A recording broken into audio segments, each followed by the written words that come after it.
नमस्कार सभी को, मैं Navneet Gautam's classes of physics में आप सभी का स्वागत करता हूं। BSc 4th semester modern physics आप लोग पढ़ रहे हैं और मॉडर्न फिजिक्स में आज हमारा टॉपिक है वेव फंक्शन, यानी कि हिंदी में कहते हैं तरंग फलन। ठीक है जी।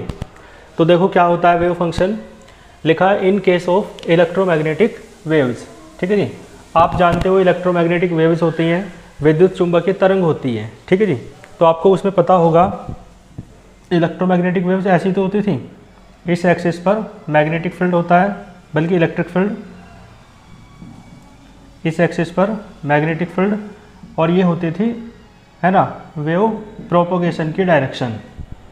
आपने 12th में पढ़ा था इलेक्ट्रोमैग्नेटिक वेव्स, और बीएससी 3rd सेमेस्टर में इलेक्ट्रोमैग्नेटिक्स है ना, या इलेक्ट्रोमैग्नेटिक्स में जो इलेक्ट्रोमैग्नेटिक वेव्स वाली 4th यूनिट थी उसमें मैंने आपको पढ़ाया था कि इलेक्ट्रोमैग्नेटिक वेव्स क्या होती हैं।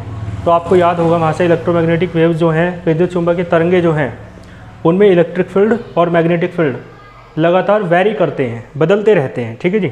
इलेक्ट्रिक फील्ड मैग्नेटिक फील्ड एक दूसरे के परपेंडिकुलर होते हैं, और ये दोनों ही वेव प्रोपोगेशन की डायरेक्शन यानी तरंग संचरण की दिशा के परपेंडिकुलर होते हैं। ठीक है जी। और ये दोनों वैरी करते हैं टाइम के साथ साथ। क्लियर है। तो ये मैंने आपको एक बार रिवीजन करा दिया। तो एक एग्जाम्पल के तौर पे ये बात मैंने कही कि इलेक्ट्रोमैग्नेटिक वेव्स के केस में आप जानते हो इलेक्ट्रिक फील्ड और मैग्नेटिक फील्ड क्या करते हैं, वैरी करते हैं, यानी कि परिवर्तित होते रहते हैं। क्लियर है। विद रेस्पेक्ट टू टाइम, समय के साथ साथ। ठीक है। तो जिस प्रकार इलेक्ट्रोमैग्नेटिक वेव्स में इलेक्ट्रिक फील्ड और मैग्नेटिक फील्ड चेंज होते रहते हैं, वैरी होते रहते हैं, ठीक उसी प्रकार सिमिलरली है ना, ठीक उसी प्रकार एक ऐसी क्वांटिटी विच वैरीज जो परिवर्तित होती है in case of matter waves. आई बात समझ में। इलेक्ट्रोमैग्नेटिक वेव्स में जो परिवर्तित होते हैं, जो चेंज होते हैं, वो तो होते हैं आपके इलेक्ट्रिक फील्ड और मैग्नेटिक फील्ड। ठीक है जी। तो ठीक उसी प्रकार मैटर वेव्स के केस में द्रव्य तरंगों के है ना स्थितियों में उनके बारे में जब आप बात करते हैं तब जो क्वांटिटी चेंज होती है, ठीक है जी, वही क्या कहलाती है, वेव फंक्शन। ठीक है जी। लिखा है is known as wave function. तो वेव फंक्शन आपको समझ में आया क्या है, क्लियर है। जिस प्रकार से मैंने बताया, जैसे देखो जल तरंग में आप देख लो, वाटर वेव में एक एग्जांपल और दे दूं। वाटर वेव ऐसी तो चलती हैं जब पानी चलता है, समुद्र की लहरें चलती हैं। जल तरंग या वाटर वेव का मतलब है लहरें। ठीक है जी। तो जब लहरें चलती हैं तो देखियो ये जो सरफेस है ऊपर वाटर का, ये क्या करता है, वैरी नहीं करता, कभी ऊपर होता है, कभी नीचे होता है, कभी ऊपर होता है, कभी नीचे होता है। तो वाटर का जो सरफेस है ना, जल की जो सतह है वो वैरी करती है ना, ऊपर नीचे होती रहती है। तो वाटर वेव्स में सरफेस वाटर की क्या करती है, वैरी करती है। इलेक्ट्रोमैग्नेटिक वेव्स में क्या वैरी करता है, इलेक्ट्रिक फील्ड और मैग्नेटिक फील्ड। ठीक उसी प्रकार से मैटर वेव्स में जो क्वांटिटी वैरी करती है, बदलती रहती है, वो क्या कहलाती है, आपकी वेव फंक्शन। ठीक है। और अलग अलग तरीक़ों से मैंने इसे समझाने का प्रयास किया है। तो पहला प्रयास यही था कि ऐसी क्वांटिटी है ना जो वैरी करती है मैटर वेव्स के केस में, ठीक है जी, ठीक उसी तरह जिस प्रकार से इलेक्ट्रिक फील्ड और मैग्नेटिक फील्ड वैरी करते हैं इलेक्ट्रोमैग्नेटिक वेव्स के केस में, तो ऐसी क्वांटिटी क्या कहलाती है, आपकी वेव फंक्शन कहलाती है। ठीक है जी। और लिखा है it is denoted by Sai. इस अक्षर को आप जानते होंगे। ठीक है जी। इसे आप साई कहते हैं। ठीक है जी। तो साई से इसे डिनोट करते हैं वेव फंक्शन को। और देखो एक और डेफिनेशन लिखी है, वेव फंक्शन क्या है, देखो इज ए मैथमेटिकल फॉर्म। ठीक है जी। ये क्या है, मैथमेटिकल फॉर्म होती है। क्लियर है। किसकी, of quantum state of A particle. ठीक है जी। आपको बताया पार्टिकल क्वांटम स्टेट को रिप्रेजेंट करता है। पार्टिकल क्या होता है, आपको बताया ना, क्वांटम होता है, फोटोन होता है। ठीक है जी। तो जो क्वांटम वाली स्टेट है, क्वांटम यानी फोटोन वाली जो स्थिति है किसकी, पार्टिकल की, उसकी मैथमेटिकल फॉर्म है ये वेव फंक्शन। ठीक है जी।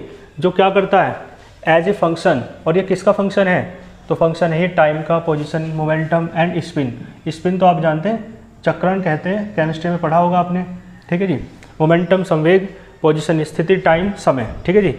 तो इन सब को रिप्रेजेंट करता है एक ऐसी मैथमेटिकल फॉर्म, ठीक है जी, जो किसी पार्टिकल की क्वांटम स्टेट को रिप्रेजेंट करती है और साथ में टाइम, पोजीशन, मोमेंटम, स्पिन आदि को है ना डिस्क्राइब करती है, बताती है उसके बारे में। तो ऐसी मैथमेटिकल फॉर्म, ऐसा गणितीय रूप क्या कहलाता है, वेव फंक्शन। क्लियर है। और देखो गणितीय रूप की मैंने बात की तो इसे इस तरीके से आप लिख सकते हो, इसे इस तरीके से लिखते हैं a प्लस आई बी के रूप में, है ना। और a प्लस आई बी आपको पता है क्या होते हैं, कॉम्प्लेक्स फॉर्म होती है। ये a जो है ये आपका रियल नंबर रियल होता है, और b क्या है, इमेजिनरी पार्ट होता है, real part imaginary part, mathematics में आपने पढ़ा होगा। और i है ना, सम्मिश्र, ठीक है, संख्या, जिसे आप कॉम्प्लेक्स कहते हैं। तो ये i होता है ना, आई स्क्वायर की वैल्यू -1 होती है, आपने मैथमेटिक्स में पढ़ा होगा, ठीक है जी। तो इस टाइप का मैथमेटिकल फॉर्म होती है वेव फंक्शन की। क्लियर है, real part plus imaginary part, है ना। क्लियर है, i का मतलब इमेजिनरी पार्ट है वो, इसलिए i उसकी मल्टीप्लाई में है। तो देखो क्या लिखा है आगे, श्रोडिंगर डेस्क्राइब्ड, जो श्रोडिंगर नाम के साइंटिस्ट थे उन्होंने डेस्क्राइब किया क्या, एम्पलीट्यूड को डिस्क्राइब किया ऑफ मैटर वेव्स, जो द्रव्य तरंगे हैं उनके आयाम के बारे में बात की उन्होंने, है ना। Schrodinger describe the amplitude of matter waves, matter waves के एम्पलीट्यूड के बारे में उन्होंने डेस्क्राइब किया, ठीक है जी। तो किसके द्वारा, बाय ये कॉम्प्लेक्स क्वांटिटी, मैंने बताया ना ये कॉम्प्लेक्स क्वांटिटी है, ठीक है जी। कॉम्प्लेक्स क्वांटिटी आप समझते हो ना, a प्लस आई बी की फॉर्म वाला, ठीक है जी। तो एक ऐसी कॉम्प्लेक्स क्वांटिटी के द्वारा मैटर वेव्स के एम्पलीट्यूड यानी आयाम को बताया किसने, श्रोडिंगर ने, ठीक है जी। और उस क्वांटिटी को किस से डिनोट करते हैं, साई से, और वो इस तरीके से फंक्शन है XYZ पोजीशन है, और t क्या है, टाइम, ठीक है जी। तो स्पेस टाइम कोऑर्डिनेट्स इन्हें कहते हैं, है ना। तो इस क्वांटिटी से इन्होंने डिनोट किया मैटर वेव्स के एम्पलीट्यूड को, और इसे ही आप क्या कहते हो, वेव फंक्शन कहते हैं। क्लियर है, आई बात समझ में। फिर लिखा है Schrodinger gave a differential equation.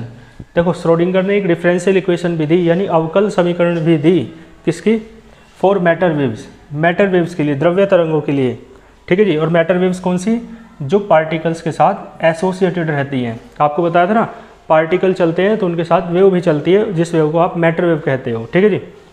तो मैटर वेव्स के साथ जो पार्टिकल्स के साथ जो मैटर वेव्स एसोसिएटेड होती हैं, संबंधित होती हैं, जुड़ी रहती हैं, उनके लिए डिफरेंशियल इक्वेशन किसने दी, श्रोडिंगर ने, ठीक। And described their motion.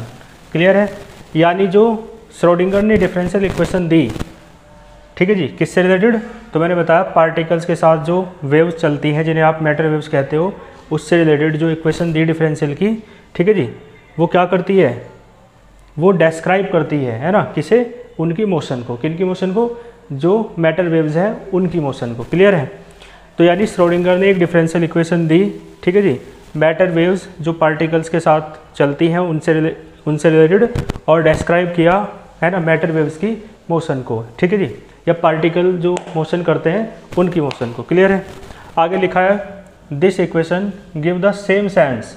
ये जो श्रोडिंगर वाली इक्वेशन है ना, ये सेम सेंस देती है ना, बिल्कुल सेम फीलिंग देती है, या फीलिंग तो नहीं कहना चाहिए, सेंस कहना उचित है।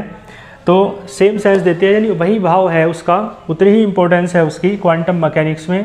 कहाँ पर, क्वांटम मैकेनिक्स में, ठीक है जी, जो न्यूटन का सेकंड लॉ देता है, कहाँ पर, ठीक है जी, क्लासिकल मैकेनिक्स में। क्लियर है, यानी कहने का मतलब है क्लासिकल मैकेनिक्स में न्यूटन सेकंड लॉ F बराबर ma का जो है ना योगदान है, या जो इम्पोर्टेंस है, या जो सेंस है, वही क्वांटम मैकेनिक्स में श्रोडिंगर की इक्वेशन की है। क्लियर है, आपको ये बात क्लियर हो गई, ठीक है जी। तो ये आपका वेव फंक्शन से रिलेटेड एक इम्पोर्टेंट डिस्कशन था। इसके बाद इसकी प्रॉपर्टीज़ के बारे में पढ़ते हैं, ठीक है जी। यहाँ तक का आप एक स्क्रीनशॉट ले लो, ठीक है जी। इसके बाद आप देख सकते हैं फिजिकल इंटरप्रिटेशन या सिग्निफिकेंस ऑफ वेव फंक्शन, यानी जो वेव फंक्शन है साई आपका, उसका फिजिकल इंटरप्रिटेशन क्या है। इंटरप्रिटेशन यानी इंटरप्रेट करना, एक तरीके से रिप्रेजेंट करना, उसे आप किस तरीके से रिप्रेजेंट करते हैं, ठीक है जी, प्रदर्शित करते हैं। या फिजिकल सिग्निफिकेंस आप इसे कह सकते हो, यानी कि भौतिक सार्थकता या भौतिक महत्ता, ठीक है जी। तो देखा है, देखो ए वेव फंक्शन, एक wave function contains all information, जो साई है ना वो सभी इन्फॉर्मेशन रखता है, कंटेन्स रखता है ऑल इन्फॉर्मेशन, सभी प्रकार की इन्फॉर्मेशन, सूचनाएं, ठीक है जी, किसके बारे में, अबाउट द सिस्टम, ठीक है जी, किसी सिस्टम के बारे में, टू डिफाइन इट, इसे डिफाइन करने के लिए कम्प्लीटली, ठीक है जी। यानी किसी सिस्टम को यदि डिफाइन करना है आपको, तो जो उसका वेव फंक्शन साई होता है वो सिस्टम को डिफाइन करने के लिए उससे रिलेटेड सभी प्रकार की इन्फॉर्मेशंस रखता है, ठीक है जी। आई बात समझ में। लिखा है because wave function is a complex quantity. अभी मैंने आपको बताया था कि वेव फंक्शन क्या है, एक कॉम्प्लेक्स क्वांटिटी है, ठीक है जी। तो इसे इस प्रकार से लिखा जा सकता है, अभी मैंने बताया था a प्लस आई बी की फॉर्म में लिखा जाता है।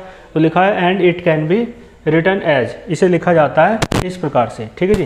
तो देखो किस प्रकार से लिखा जाएगा, मैंने बताया a प्लस आई बी के रूप में इसे लिखा जाता है। और साई, ठीक है, साई बराबर है a plus i b. Bracket में एक्स वाई जेड टी क्यों लिखा है, तो मैंने बताया ये स्पेस कोऑर्डिनेट्स है और ये टाइम कोऑर्डिनेट है ना टी। तो ये स्पेस टाइम कोऑर्डिनेट्स के टर्म में है, यानी ये पोजीशन को बताते हैं एक्स वाई जेड और टी बताता है टाइम को। तो ये जो साई है ना, ये पोजीशन और टाइम का फंक्शन होता है, ठीक है जी। साई डिपेंड करता है पोजीशन पर और टाइम पर, ठीक है जी।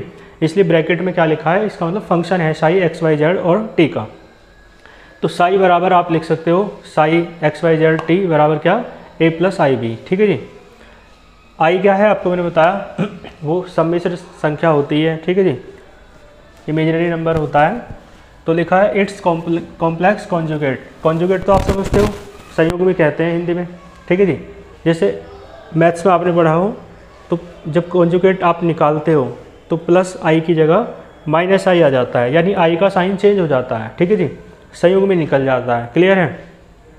और इस तरीके से भी आपने पढ़ा होगा, जैसे 2 प्लस रूट 3 है तो इसका कॉन्जुगेट क्या होगा, संयुग्मी 2 माइनस रूट 3, ठीक है जी। ये संयुग्मी होता है, इसे आप ये कॉन्जुगेट कहते हैं। और यहाँ पर कॉन्जुगेट कौन सा है, कॉम्प्लेक्स वाला, यानी प्लस आई की जगह आप माइनस आई लिख देंगे तो कॉम्प्लेक्स कॉन्जुगेट बन जाएगा, ठीक है जी। तो इसका इस वाले का कॉम्प्लेक्स कॉन्जुगेट को आप साई स्टार से डिनोट करते हैं, ठीक है जी। और कैन बी रिटन एज, और इसे इस प्रकार से लिख सकते हो। तो साई की जगह साई स्टार आ जाएगा, फंक्शन ये भी एक्स वाई जेड टी का रहेगा, और प्लस आई की जगह माइनस आई आ जाएगा, ठीक है जी, ए माइनस आई बी। आई बात समझे। फिर दोनों की आपने मल्टीप्लाई कर दी है, तो देखो साई और साई स्टार, ठीक है जी। तो साई की वैल्यू रखो ए plus i B, Sai star की रखो ए माइनस आई बी। ए स्क्वायर माइनस बी स्क्वायर वाला फॉर्मूला लगेगा, तो ए स्क्वायर माइनस आई स्क्वायर बी स्क्वायर हो जाएगा। और आप जानते हैं आई स्क्वायर बराबर होता है -1, ठीक है जी, क्लियर है। तो आप आई स्क्वायर की जगह -1 रखोगे तो यह आ जाएगा ए स्क्वायर प्लस बी स्क्वायर। बात समझ में आ रही है। तो इस तरीके से ये जो सारा है साई साई स्टार है ना, ये किसके बराबर आता है, ए स्क्वायर प्लस बी स्क्वायर के। और हाँ एक बात और सुन लो ध्यान से, देखो साई का यदि आप मॉडुलस ले दो तो एक बार बताओ, आपने पढ़ा होगा जैसे वेक्टर आर बराबर होता था, है ना, एक्स आई कैप, इस तरीके से पढ़ते थे ना, प्लस वाई जे कैप। तो इसका मॉडुलस कैसे निकालते थे, ठीक है जी, under root x square plus y square, clear है ना। तो ऐसे ही यदि साई बराबर इतना है ना, ए प्लस आई बी, तो इसका मॉडुलस निकालने का भी फॉर्मूला है क्या, अंडर रूट ए स्क्वायर प्लस बी स्क्वायर। यहाँ पर होता था आई के कोफिशिएंट का स्क्वायर और प्लस में जे के कोफिशिएंट का स्क्वायर। यहाँ पर है रियल पार्ट का स्क्वायर प्लस इमेजिनरी पार्ट का स्क्वायर। आई समझ में।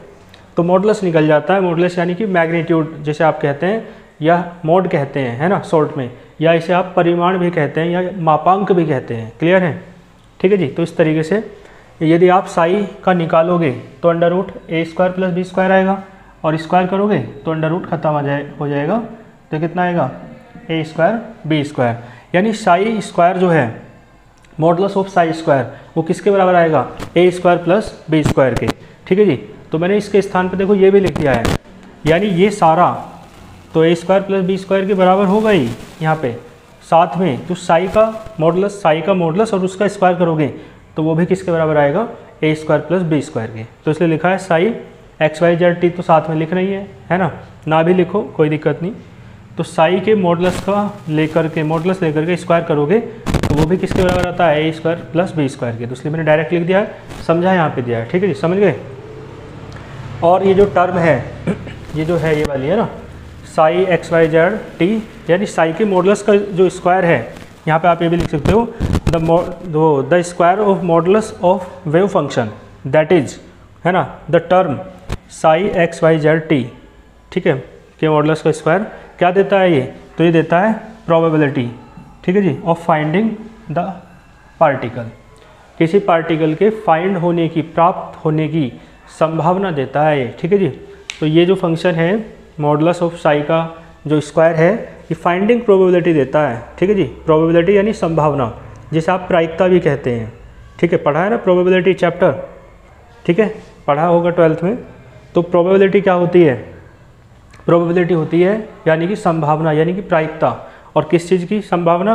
तो फाइंडिंग, पाने की, प्राप्त होने की किसी पार्टिकल की। क्लियर है।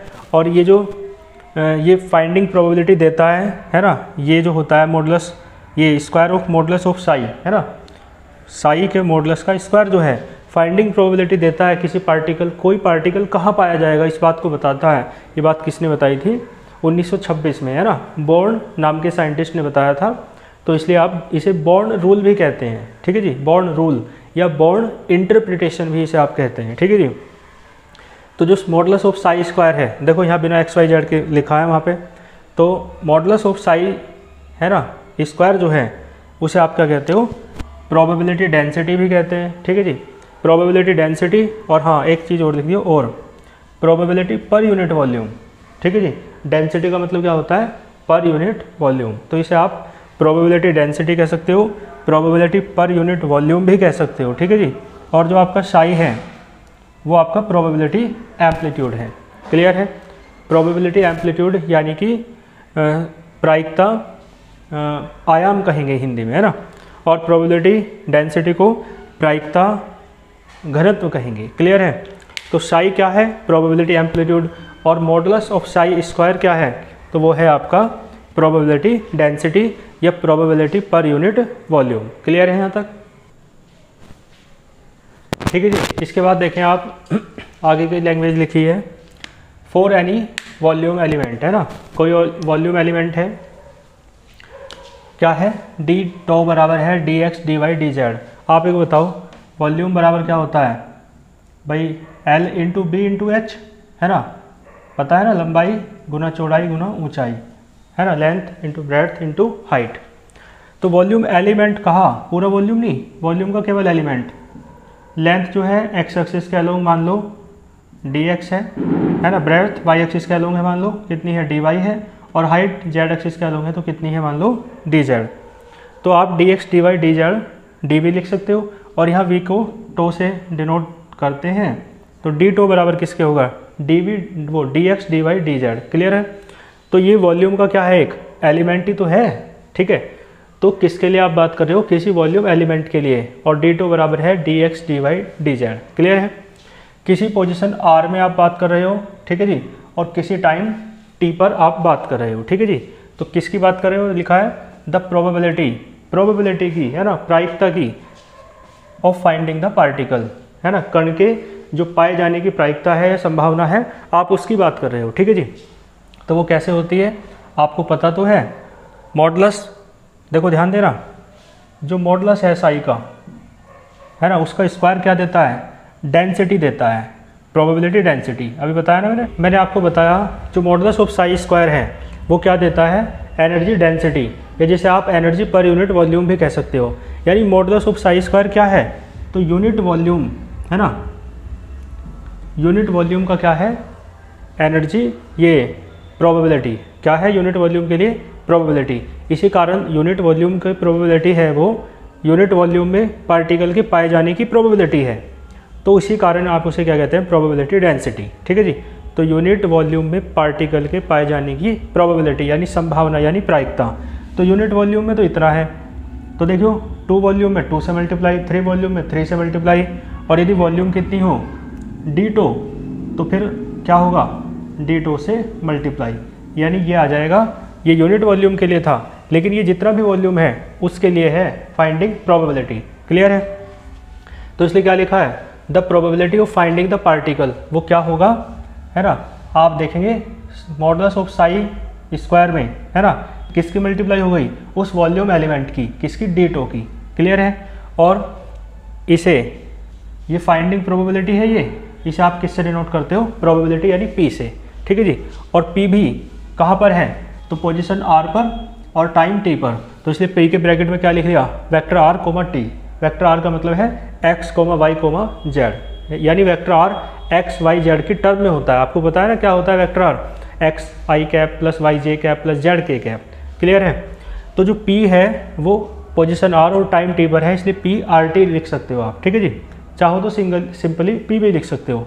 और डी टो तो मल्टीप्लाई में होना ही है, क्योंकि यूनिट वॉल्यूम के लिए इतना है तो डी टो वॉल्यूम के लिए इतना हो जाएगा, डी टो से क्या हो जाएगी मल्टीप्लाई। क्लियर है? तो यहाँ मल्टीप्लाई की तो यहाँ भी मल्टीप्लाई, इस सारे की वैल्यू तो ये है, डी टो तो दोनों की मल्टीप्लाई में है ही। और इसे आप लिख सकते हो, ये आपको पता है ना साई स्टार होता है मॉडुलस ऑफ साई स्क्वायर, ठीक है जी। ये बात मैंने अभी आपको बताई थी, साई स्टार क्या होता है, मॉडुलस ऑफ साई का स्क्वायर, ठीक है जी, इस तरीके से। तो आप इसकी जगह मॉडुलस ऑफ साई स्क्वायर की जगह साई स्टार भी लिख सकते हो। और साई क्या है, तो वही वाली बात है आर और टी के रूप में। आर का मतलब क्या है, x comma y comma z, वही बात है। और डी टू तो सबकी मल्टीप्लाई में आ ही रहा है। क्लियर है? आई बात समझ में आपको? देखो अब ये तो वॉल्यूम के लिए है पूरे, लेकिन यदि आप केवल वन डायमेंशन मोशन की बात करो, वन डायमेंशनल मोशन की, तो if any particle is moving along x direction, ठीक है जी, केवल एक्स एक्सिस के अलोंग मोशन कर रहा है पार्टिकल, तो तब प्रोबेबिलिटी क्या होगी उस पार्टिकल के पाए जाने की, the probability of finding the particle over A small distance D x, ठीक है जी। कोई स्मॉल डिस्टेंस है डी एक्स, उस स्मॉल डी एक्स डिस्टेंस में टाइम टी पर उस पार्टिकल के पाए जाने की प्रोबेबिलिटी क्या होगी। तो फॉर्मूला यही रहेगा, आर वेक्टर आर डिनोट करता है एक्स वाई जेड तीनों को, लेकिन आर की जगह एक्स आ जाएगा, क्योंकि अब आप एक्स एक्सिस के अलोंग मोशन की बात कर रहे हैं, तो एक्स आ जाएगा। और ये डी टू होता है d x d y d z, ये लिखा है ना, वाई और जेड एक्सिस के अलोंग आप बात नहीं करें, तो डी टू की जगह क्या आ जाएगा, सिंपली डी एक्स, ठीक है जी। इसी प्रकार यहाँ भी आर की जगह एक्स आ जाएगा और डी टू की जगह डी एक्स आ जाएगा। आई बात समझ में कैसे? ये भी आपका ऐसे ही रहेगा, आर की जगह एक्स और डी टू की जगह डी एक्स, ठीक है। तो ये जो ये है मॉडुलस ऑफ साई स्क्वायर, आपको पता है फाइंडिंग प्रोबेबिलिटी देता है, तो ये प्रोबेबिलिटी डेंसिटी से आप कहते हैं, ठीक है जी। लेकिन अब यहाँ पर वॉल्यूम नहीं है, पर यूनिट डिस्टेंस आएगा। क्लियर है भाई? डी टू होता मल्टीप्लाई में, तो पर यूनिट आपके मतलब वॉल्यूम के लिए बात करते हैं तो पर यूनिट वॉल्यूम कहते हैं, या डेंसिटी कह देते हैं, प्रोबेबिलिटी डेंसिटी। लेकिन अब आप डिस्टेंस के लिए बात कर रहे हो, तो इसे आप क्या कहोगे भाई, Sai modulus of Sai square है तो प्रोबेबिलिटी ही, लेकिन अब ये है ना कैसी है, पर यूनिट डिस्टेंस है, पर यूनिट वॉल्यूम नहीं है, क्योंकि एक एक्सिस के अलोंग बात कर रहे हैं, ठीक है जी। आई बात समझे? तो ये फिजिकल इंटरप्रिटेशन या सिग्निफिकेंस था किसका, वेव फंक्शन का, ठीक है जी। तो इससे रिलेटेड और भी कुछ बातें हैं आवश्यक, वो हम नेक्स्ट लेक्चर में करेंगे। आज के लेक्चर में इतने रखते हैं, बिल्कुल बेसिक मैंने आपको इसका सारा पढ़ा दिया है। इसमें कोई डाउट हो तो आप कमेंट बॉक्स में बता सकते हैं, ठीक है जी। बाकी वीडियो लेक्चर्स को है ना अधिक से अधिक शेयर किया कीजिए, ठीक है जी। नेक्स्ट लेक्चर में नेक्स्ट टॉपिक के साथ मिलेंगे, तब तक के लिए ऑल द वेरी बेस्ट।